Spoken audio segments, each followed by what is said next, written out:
Hey, Kurt here with Inspections Over Coffee. We sometimes get asked what's inspected and what's not inspected. So I'm going to give you a little behind the scenes look here at what we're looking at when we are inspecting your house. So these first two sections are just for our inspectors and not something that you would normally see as a home buyer. Would not be part of your report, but basically this is our night before pre-check. Do we have all the access instructions? Do we have who the realtor and your name? Do we have all the equipment? Is the equipment charged? Have we reviewed all the major highlights, dates? We don't want to show up too early and scare people when they're taking a shower at 7 or 8 in the morning. This year, BuildFacts, we provide a property history report, and that is it's like a Carfax for the house. So this is where we can pick up lots of permits and old information there. So we go on to the next section. Now, most people will never see this, but basically what we have is we have this whole built-out sort of a back-me-up kind of thing where each ages of the house have things that we want to make sure that we just wouldn't miss. So these are known problems for the age of the house. So we want the inspector, whoever that might be, reviewing that based on the age of the house they're inspecting, just to make sure we don't want any of those big deals to be missed. We will take elevation photos for photos of all sides of the house. Here is where we put all the info. What's the house being used for? Sometimes it's a commercial building. What year is it built? Is it occupied? What time did we start? What was the weather like? The inspector's ID, state ID, and NACHI ID. And then we have some explanations for you before we get into the actual report. And then this is where we upload the BuildFacts report. So onto the roof. Okay, this blue stuff, these blue items are in every single inspection report. So when the inspector gets on site and sees what kind of a roof you have, or maybe multiple kinds of roofs, we add these sections. So we as inspectors can see these sections, but they're not automatically there. So we've got water removal, the chimney, the design of the roof, design and vegetation, lifespan, and then vents. And then if it's shingles, concrete tiles, you can see those all have their own little issues there. And, so everything we could possibly see. So what you have to know is that, water removal has all these different things in here. And we see this and we're looking at your house to see if your house has these issues that we need to write down. But you're not gonna see that in your report unless we actually find that. Okay, same thing with the attic, SOP. So what this means is SOP is what the states and INTERNACHI, which is the International Association of Certified Home Inspectors, asks us to deliver to you. So the type of insulation, how deep is it, how do we inspect it, same thing with the roof. How old is the HVAC system? What's the type of heating source, cooling source, etc. So we put it in an SOP, which actually stands for Standard of Practice. If you were to look this up, you could see there's NACHI SOP and ASHI SOP, and then some states have their own SOP, Standard of Practice. And if you were to look at that, you would see, hey, the inspector is supposed to do this, but they're not supposed to do this, and they're not supposed to worry about that. Snapshot is where we take a video or photos of everything actually working or not working in some cases. So in the attic, we do a 30-second video inside the attic to show you the condition, and you could see as if you were in the attic with us that day. These snapshots are great because if something happens down the road, and we have all the warranties to back it up, you could take these snapshot videos and show them to the warranty company and say, hey, see, you could see here this water leak wasn't happening, this electrical issue, whatever the case may be.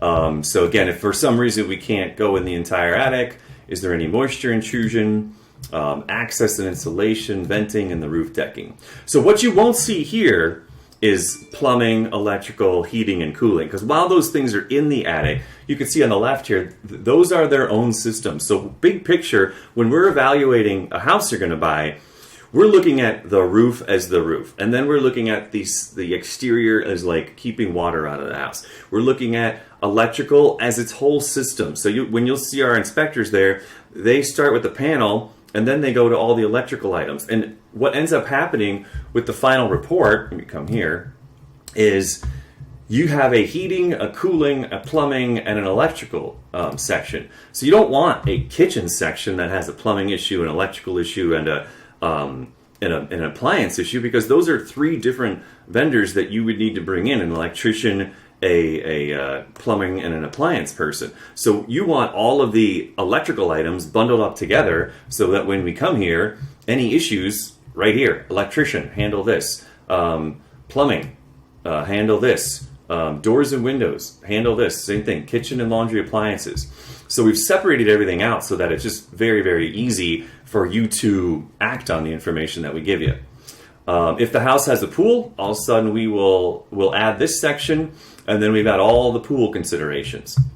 We've got a garage, and again, you won't see electrical issues in garage, even though the garage could have electrical issues. If there's an outlet that's not working or a GFCI that's not wired correctly, that actually goes into the electrical section. If something is wrong with the garage door, that goes in the doors and windows section.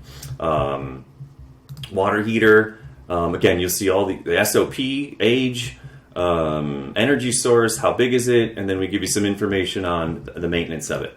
And then again, we'll do the snapshot. So we'll do the label plate, the water heater in its location, and then a picture of the hot water coming out of a faucet so that we know it's working properly. If we couldn't get to it for some reason, then issues with the water heater itself. If it's natural gas, does it have the appropriate venting, temperature of the water, unsafe air conditions, TPR valve, etc. Same thing for heating and cooling. We do cooling separate, we do heating separate, because again, they're worked on in different. Remember, the whole picture here is, if we're your general practice doctor, you come in, you got a little pain in your side, and you're like, oh boy, that hurts. And you come in, we do your normal general practice doctor stuff, right? Blood pressure, listen to your heart, all that kind of stuff. And then if it's a thyroid issue, we send you to the thyroid specialist. They have special knowledge, they have special tests, they have special equipment, and they go deeper than the general doctor does. Same thing with us. We're a general home inspection. We're not as deep as an electrician or as deep as an engineer for structural or deep as an environmental expert. If you hired us to come in for mold and lead paint and asbestos, we would go much deeper than just your regular home inspection. So hopefully that makes sense. And again, depending on what the house has, crawl spaces, then we get to interior rooms, but this is like ceilings, floors, cabinets, countertops, if we've got any leaks, etc., doors and windows. And then what we've done, does the structure have good bones? Everybody asked that question. We took all potential structural symptoms and put them into one easy to understand section of the report. So we've got all of the things we're going to answer about how the house is built. Then we have exterior structural issues, right? So these are issues you want written down, but we've put them all into a structural section so that when you start to see things combine up, also for the inspectors, because so they don't get too caught up in just the checklist, are all of these things, if you have a drainage issue and some settling cracking, and then also a door's not shutting right, well, all of these things start to come together, and maybe there's a structural issue that needs to have a structural engineer look at it. And let me see if I show you one thing here. Oh, I know where it is. Hold on here. So, edit here. So what our inspector sees is kind of a thought tree when we see problems, right? So do we interview the current homeowner? Can they share anything with us? Do we see previous renovations? Are there permits for work? Are there trees close? Again, these are all the questions the inspectors will ask themselves so that we don't miss any structural issues. Okay, you can see there's quite a few there.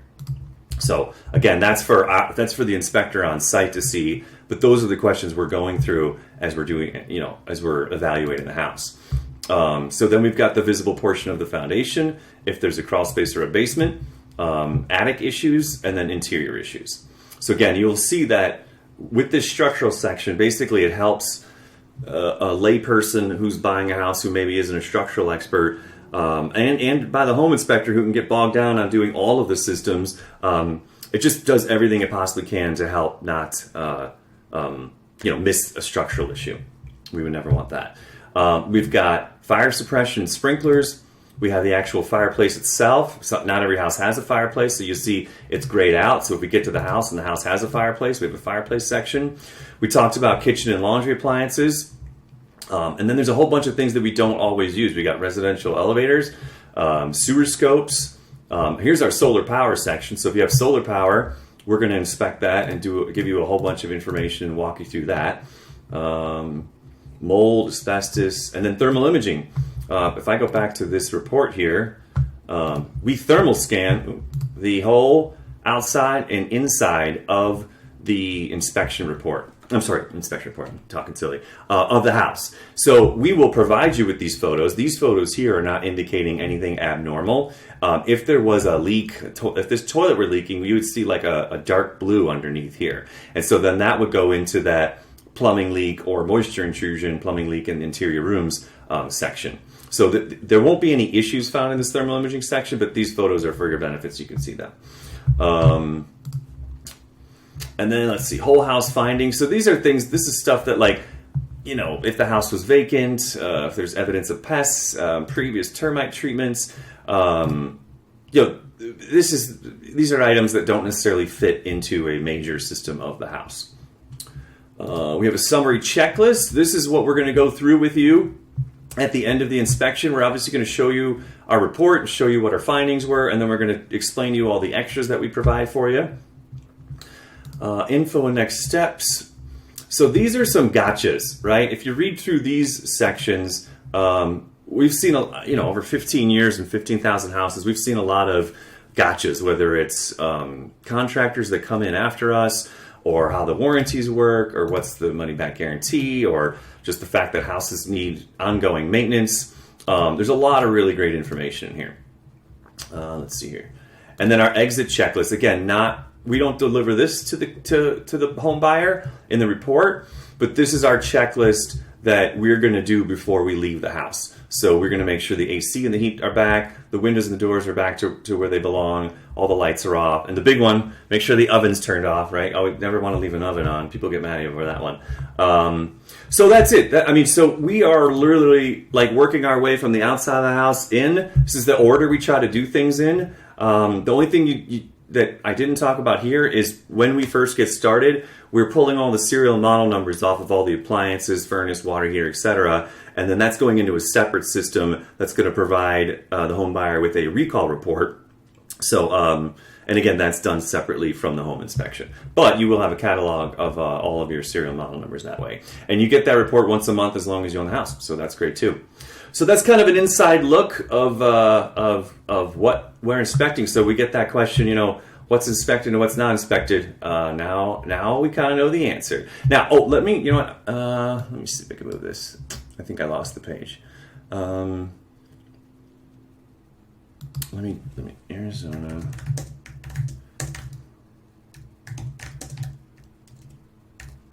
So you can do this for whatever state you're in. If your state doesn't have one of these, the best thing to do is Google NACHI, NACHI. And basically what we have here is they kind of have, the states have listed and NACHI is listed. They're all very similar, by the way. What is supposed to be inspected, what's supposed to be reported upon, and what is sort of like outside the scope of a home inspection.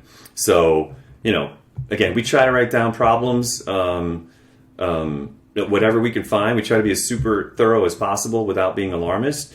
But if you're looking for that, and again, NACHI has the same thing. They're all very similar. But you can go ahead and take a look at that if you're wondering what kind of exclusions there are. Like they say, the inspector is not required to observe storm windows, fences, safety glazing, garage door operator remote control, geological, soil, and outbuildings, except for garages and carports. So again, you could take a look at that. But otherwise, we will try to be as thorough as possible and give you all the info you need to make a good decision. So that is what is inspected by Inspections Over Coffee, and we look forward to working with you.